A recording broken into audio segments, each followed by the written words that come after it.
Olá, começa agora o Informe-se direto dos estúdios da Unísia Digital. Hoje conversaremos sobre um tema bem interessante. Vai casar? E para isso recebemos a professora Ivelise Fonseca da Cruz.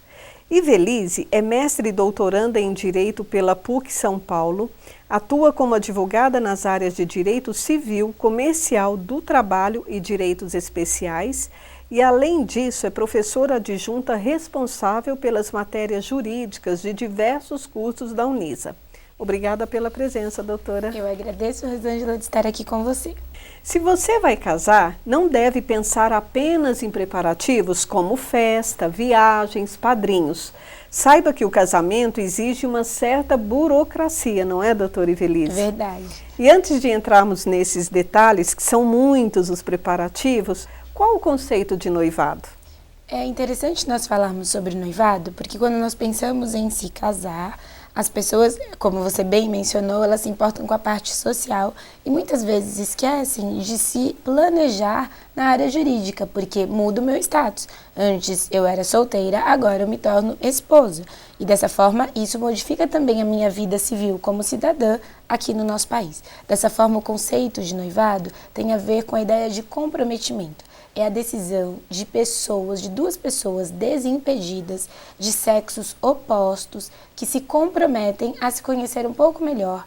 E essa decisão, ela também pode ser chamada de esponsais. Esse é o nome que decorre do direito romano. Então, as pessoas estão em situação de esponsal, que é o noivado, e o noivado ele não se confunde com o casamento, porque ele não é um contrato com uma ideia de casamento. Em termos populares, seria um namoro avançado e com o pé quase dentro do casamento, é isso? Isso, eu gostei desse seu conceito, Rosângela. Sabe por quê? O direito civil no país, ele não resolveu regulamentar, ele não regulamentou a questão do noivado. Ele trata sobre o matrimônio, sobre o casamento, mas não trata sobre o namoro, que não é a mesma coisa que união estável. Então, dessa maneira, é verdade que o noivado é um namoro mais avançado. Ele pode, eventualmente, gerar alguns direitos em decorrência da pessoa, da dignidade do outro, se ele não for um compromisso muito bem aí realizado entre essas pessoas de sexos diferentes. Como funciona o processo de habilitação para o casamento? Este é um processo assim que ele é bem detalhista, sabe por quê? Quando a pessoa resolve se casar, tanto o noivo como a noiva, eles devem tomar algumas providências. E a primeira providência é aí identificar o cartório mais próximo de sua residência, podendo o noivo ou a noiva escolher qual é o cartório que eles vão adotar, então se da noiva ou se do noivo, da residência deles, onde eles estão domiciliados. Neste cartório, eles vão abrir um processo chamado processo de habilitação. Então, é como se fosse assim, este é o processo de habilitação, que chegando no cartório, eles vão juntar um número de documentações. Por que se chama processo de habilitação? É para habilitar, sair uma certidão, uma declaração dizendo que você, Rosângela, está habilitada para se casar. É por isso que neste processo é preciso, então, juntar alguns documentos, como, por exemplo, a certidão de nascimento. Porque a certidão de nascimento, ela vai ser substituída agora pela certidão de casamento. Quando a pessoa se divorcia, a certidão de divórcio substitui a certidão de casamento. E assim vai. Então, é preciso buscar aí entregar a certidão de nascimento, xerox dos documentos de identidade, tá bom? Comprovante de residência, isso também é importante de ambos os noivos. E isso é válido em todo o território brasileiro? Em todo o território brasileiro, esta é a regra hoje, específica para você quem vai se casar. Todavia, de cartório para cartório, muda às vezes a regulamentação. Então, por exemplo, um cartório em Piraporinha pode exigir aí que os documentos a serem entregues sejam xerox autenticadas. Um cartório no Brooklyn pode exigir que o documento seja xerox simples. Depende aí de cada cartório, mas no Brasil a regra é a mesma e a exigência é de 2 testemunhas para iniciar o processo de habilitação. Não é para realizar a cerimônia de casamento, é para iniciar o processo de habilitação. Certo. Tá. E os documentos exigidos, você falou, qual a relação da família, casamento, com a Constituição Federal? Você vai me responder depois do intervalo. Tá bem. Eu estou conversando sobre um tema bem interessante. Vai casar? Com a doutora Ivelise. Nós vamos a um rápido intervalo e já voltamos. Não saia daí.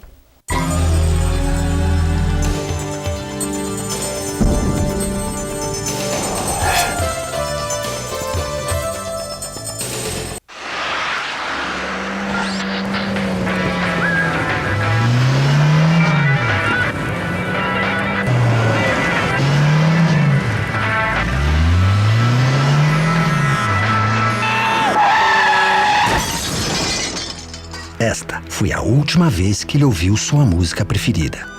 Não corra e só ultrapasse com segurança. Por você e pelos outros, respeite as leis de trânsito.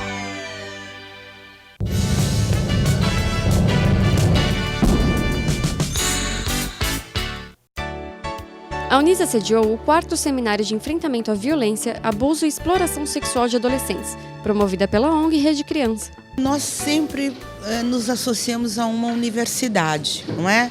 Por quê? Porque nós queremos, além da palestra, nós queremos escrever o que a gente faz. Nós já fizemos na Unisa uma vez, voltamos a fazer, porque nós achamos extremamente importante que a Unisa esteja conosco. Os palestrantes debateram sobre os problemas relacionados à exploração infantil e como eles podem ser evitados.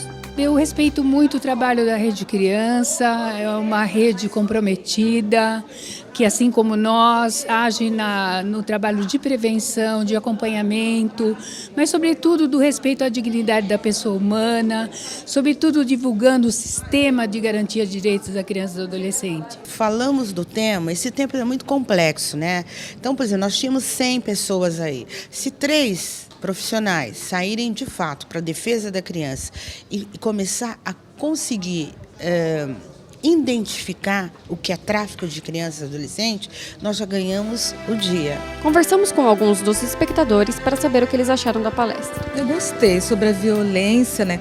Tanto do adolescente, da infância, do idoso, da mulher.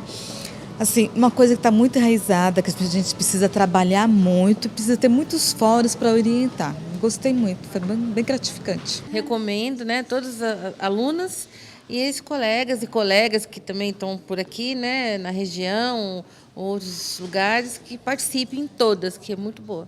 Ao final da palestra, o público recebeu um certificado de participação, mas o que conta mesmo é a experiência profissional e de vida.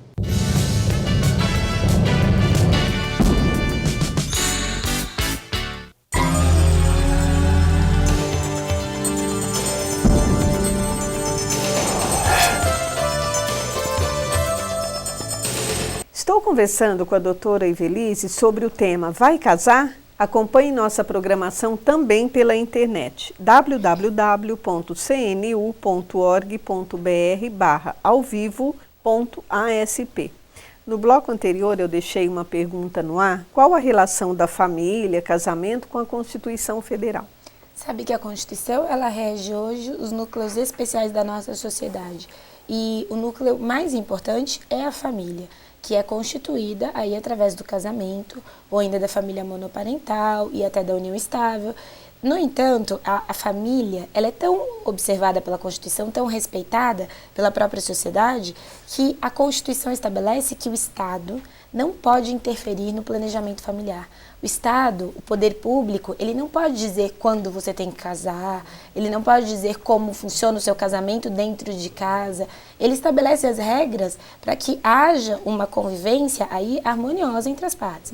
Mas ele não pode interferir nesse planejamento. No Brasil, é, por exemplo, proibido dizer quantos filhos você pode ter. Proibido também interferir na opção religiosa que você e seu esposo vão decidir. Então, os noivos, eles têm total autonomia para decisão em relação à família no nosso estado. E quem está habilitado para se casar no Brasil? A lei dá aí 3 oportunidades para quem pode se casar. Então, quem pode se casar? Homens e mulheres que são capazes perante a lei. Não basta ser homem e mulher. O conceito de capaz é aquele que é maior de 18 anos, tem 18 anos, tá bem? Mas também tem a questão da capacidade aí de fato, de compreensão, que não tenha alguma doença que possa limitar a compreensão, ou a pessoa não tenha aí algum desenvolvimento mental que seja incompleto, ou qualquer limitação à sua decisão. Então, tem que ser capaz, homem e mulher. Se for no caso de menores de idade, entre 16 a 18 anos, esses também podem se casar. Todavia, eles necessitam da autorização dos pais para se casar. E se houver algum conflito da autorização dos pais, o Poder Judiciário pode se manifestar em relação a isso. Tá bem? E cunhado também podem se casar. É diferente de sogra. Você não pode se casar, diz a lei. Sogra não pode casar aí com o seu genro. Isso é proibido perante a lei. Tá bom? Porque são os chamados parentes afins em linha reta, determinados pela lei. Então, existem os que podem e os que são proibidos pela lei. Paga-se para casar? Ai, se paga hoje. Além daquela festa. É verdade, além da festa, civilmente, o casamento civil, para estabelecer aí essa regulamentação perante a própria legislação, é preciso pagar as taxas de emolumentos. O valor dessas taxas são estabelecidas pelo Tribunal de Justiça de cada estado. Então, em cada estado do país, nos nossos estados federativos, esse valor varia. Todavia, se a pessoa que está nos assistindo não tem condição de pagar, quando ela entra com aquele processo de habilitação que eu mencionei no início, ela deve juntar uma declaração, um atestado de pobreza. Certo. Quando eu explico o conceito de pobreza, não é para que ninguém se ofenda, é no conceito de pobreza na acepção legal. Então a lei diz o seguinte, que se você não consegue pagar, porque se você pagar para pagar no cartório, é para pagar para casar no cartório, e você vai então se privar de suas necessidades pessoais, diz a lei, então faça uma declaração de próprio punho, dizendo que você não tem condições para pagar e teu certificado, tua certidão de casamento, ela sairá de maneira gratuita. Mas isso será averiguado, se você realmente não tem condição. E se a tua declaração de próprio punho, se ela for falsa, você responde criminalmente também por isso. Porque a própria Constituição estabelece que todos podem se casar, não pode ter impedimento, inclusive financeiro. Todavia, a tua declaração tem que ser verdadeira. E quais os regimes de bens que podem ser adotados? Nós temos aí o regime de separação total de bens. Quando são milionários, por exemplo? Ah, tem gente que gosta do regime de separação total de bens, mas eu vou dar aqui uma dica, até para os noivos, porque assim, às vezes o regime de separação total significa realmente que você entra no casamento e tudo que você tem anterior ao casamento é seu, e não se comunica a seu esposo a partir do momento do casamento, e o que ele tem também não se comunica a você. Então, se houver a dissolução dessa união, do matrimônio, então tudo que é seu, tudo que é dele é dele, e tudo que você comprar no decorrer do casamento é seu. Todavia, as pessoas que passam por algumas dificuldades financeiras, então se eu vou me casar com alguém, na verdade, meu noivo está com muitos problemas financeiros, eu dou a dica do regime de separação total de bens. Porque nesse regime, os débitos que ele tem não vão se comunicar à minha pessoa. E assim eu vou conseguir talvez fazer um financiamento, talvez buscar aí um financiamento de carro. Não estou dizendo para se omitir da responsabilidade financeira, não. Mas a lei dá esta oportunidade do regime de separação total de bens, tá bom? Mas também tem o regime de comunhão parcial de bens, que é aquele regime onde a gente estabelece que daqui para frente, ao momento de se casar, tudo que nós construirmos é nosso, tanto dívidas como créditos, tá bem? Então, nesse caso, se eu tenho um apartamento antes de me casar e me caso, esse apartamento não se comunica ao meu casamento. Mas se eu e meu esposo comprarmos uma fazenda, um carro, tudo isso será de nós dois. O outro regime é o de comunhão universal de bens. Esse regime hoje, ele nem é tão mais adotado, porque ele é um regime muito antigo. Mas nesse regime, tudo que é anterior ao casamento se comunica, menos as dívidas. E aí a gente tem, na verdade, a comunicação de todos os bens para ambos do casal. Tá bem? Pelo visto, o mais prático é a comunhão parcial de bens. Comunhão parcial de bens, e até pode aliás, quando o casal, eles se unem em matrimônio, eles podem tomar a decisão junto ao cartório para salvaguardar alguns bens. Então, por exemplo, eu estou adotando o regime de comunhão parcial com meu noivo, mas a minha mãe me deu um apartamento, que é onde a gente vai morar. Nesse caso, o casal pode fazer menção, inclusive, tanto na escritura do imóvel, como no momento em que se casa, fazer a menção de que este imóvel não vai se comunicar, apesar de ser o local da família de moradia, mas não se comunica, porque o regime adotado é de comunhão parcial. Dali para frente vai haver a comunhão parcial dos bens. Parcial porque é do casamento para frente e não total, que seria antes do casamento. Nova vida, novos bens, né? É isso mesmo. Eu estou conversando sobre o tema Vai casar? Prepare-se! Nós vamos a um rápido intervalo e já voltamos. Fique com a gente.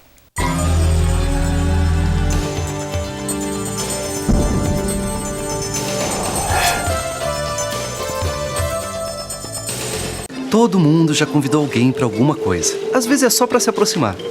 Aceita essa dança? Ou para ver os amigos. Futebol na quarta, hein? Às vezes é para a vida toda. Quer casar comigo? Doe sangue e convide alguém a fazer o mesmo. Entre para a corrente sanguínea.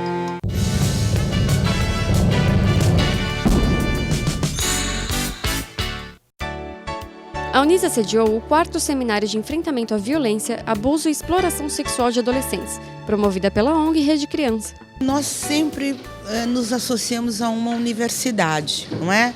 Por quê? Porque nós queremos, além da palestra, nós queremos escrever o que a gente faz. Nós já fizemos na Unisa uma vez, voltamos a fazer, porque nós achamos extremamente importante que a Unisa esteja conosco. Os palestrantes debateram sobre os problemas relacionados à exploração infantil e como eles podem ser evitados.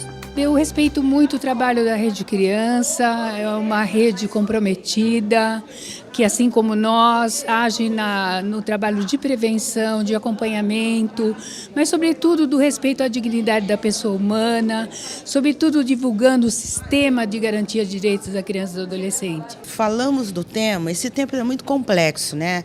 Então, por exemplo, nós tínhamos 100 pessoas aí. Se 3 profissionais saírem de fato para a defesa da criança e começar a conseguir identificar o que é tráfico de crianças e adolescentes, nós já ganhamos o dia. Conversamos com alguns dos espectadores para saber o que eles acharam da palestra. Eu gostei sobre a violência, né? Tanto do adolescente, da infância, do idoso, da mulher. Assim, uma coisa que está muito enraizada, que a gente precisa trabalhar muito, precisa ter muitos fóruns para orientar. Gostei muito, foi bem gratificante. Recomendo, né, todas as alunas e ex-colegas e colegas que também estão por aqui, né, na região, outros lugares, que participem em todas, que é muito boa. Ao final da palestra, o público recebeu um certificado de participação, mas o que conta mesmo é a experiência profissional e de vida.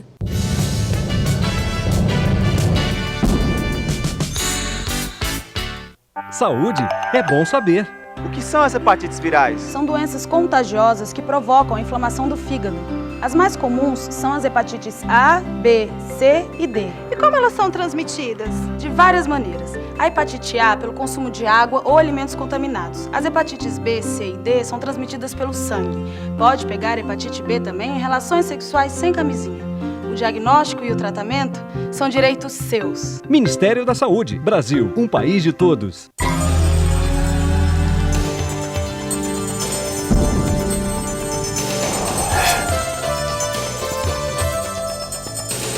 Voltamos para o último bloco do tema Vai casar? Então, doutora Invelise, um casal ao adquirir um imóvel, quais as cautelas que ele deve tomar? Boa pergunta esta, Rosângela, porque o casal que está aí se planejando para o matrimônio deve tomar todas as cautelas, tanto no aluguel de um imóvel, quanto na aquisição desse imóvel, tirando aí todas as certidões, sejam fiscais, certidões previdenciárias, tributárias, certidões aí criminais, cíveis em relação ao antigo proprietário, porque sabe que hoje você pode adquirir algo com o seu noivo, aí vocês estão pagando aí todo o seu acerto mensal com o seu esforço financeiro, e daqui 10 anos mal você sabe que quem te vendeu o imóvel estava devendo para outra pessoa, estava sofrendo processo judicial. Aí você pode perder esse imóvel, por mais que tenha passado muito tempo. Foi o que aconteceu com alguns clientes meus e a gente tem acompanhado muito isso no dia a dia, quando não há cautela na documentação ao você averiguar um imóvel ou até mesmo um bem imóvel de grande valia, um carro, algo nesse sentido. É importante tirar todas as certidões, realizar aí contratos, organizar e reconhecer em cartórios, tomar a cautela devida, já que família é para o resto da vida. E quais as obrigações que decorrem do casamento?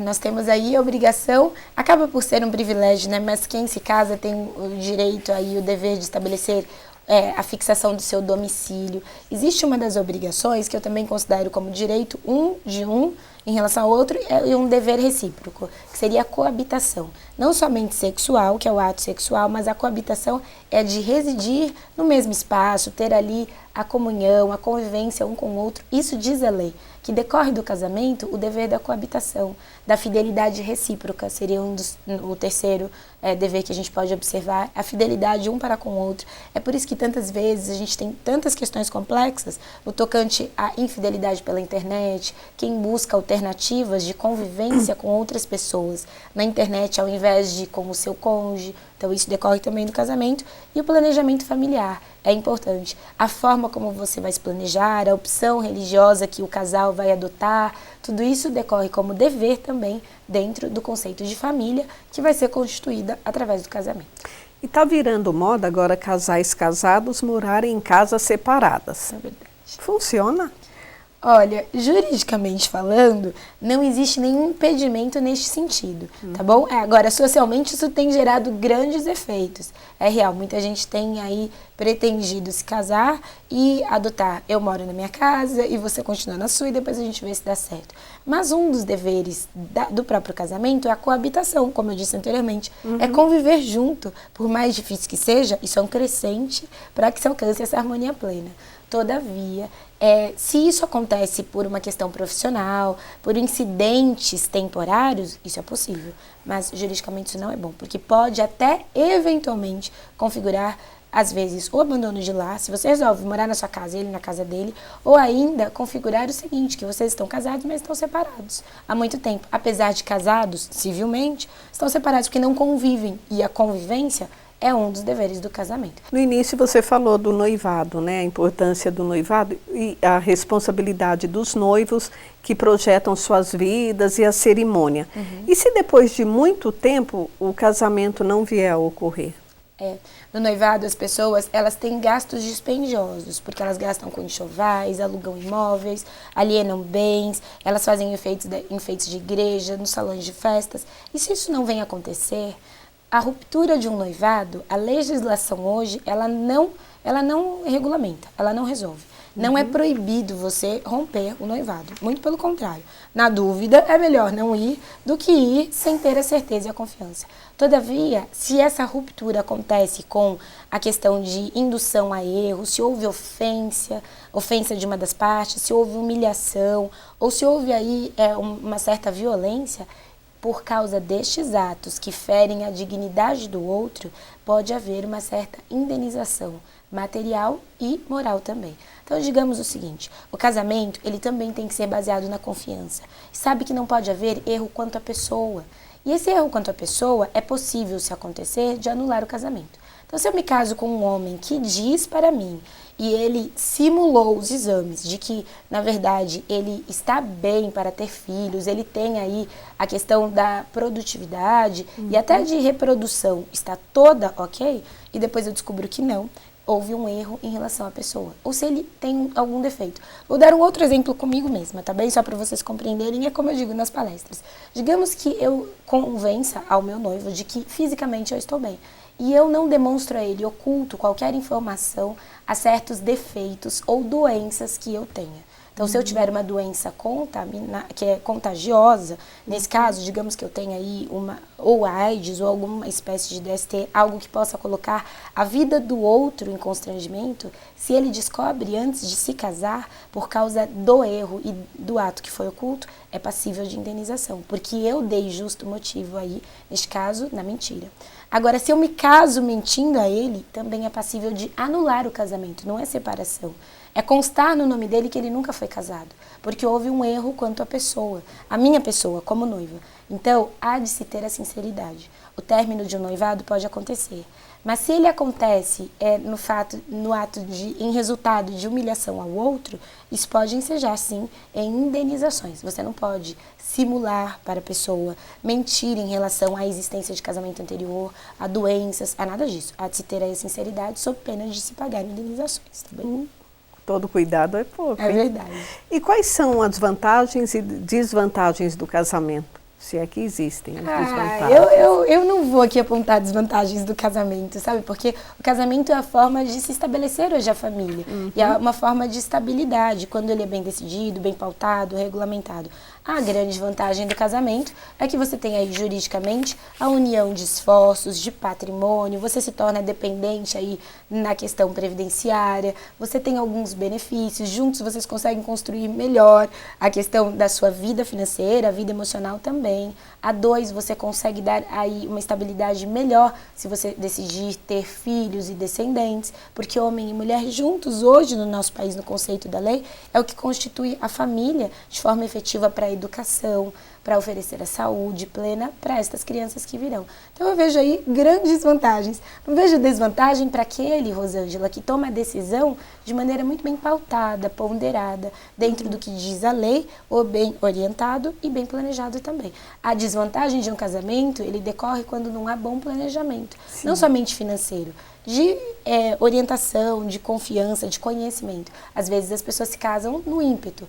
Então, eu conheci, me apaixonei, vou me casar em um mês. Ok, o prazo não é o que define. Todavia, se você não conhece o outro, você pode eventualmente se casar com uma pessoa casada, apesar da lei proibir. Você pode ver aí que muitas vezes as pessoas simulam casamentos para conseguir outras coisas, e simulação de casamento é crime. Casar com pessoa casada é proibido pela lei. Então, seria uma desvantagem se você entrar numa união sem grande planejamento, instrução e orientação.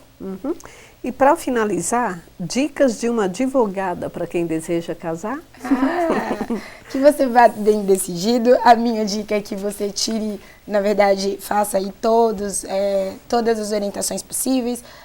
No momento da habilitação do casamento, leve toda a documentação muito bem organizada, busque orientação jurídica no início da vida a dois, quando vai se adquirir um imóvel. Não esqueça dessa dica, essa eu estou dando de maneira gratuita e do meu coração, para que você não entre realmente num negócio jurídico que possa constranger a tua vida para sempre. Organize a sua vida financeira. Quando você tem aí alguns débitos no momento de se casar, organize antes de se casar, para você também não contaminar a possibilidade de conviver de maneira harmoniosa com o outro. E que você adote o regime de casamento que descreva aí a sua confiança. Não pense só no dinheiro. A lei diz que ao se casar é preciso ter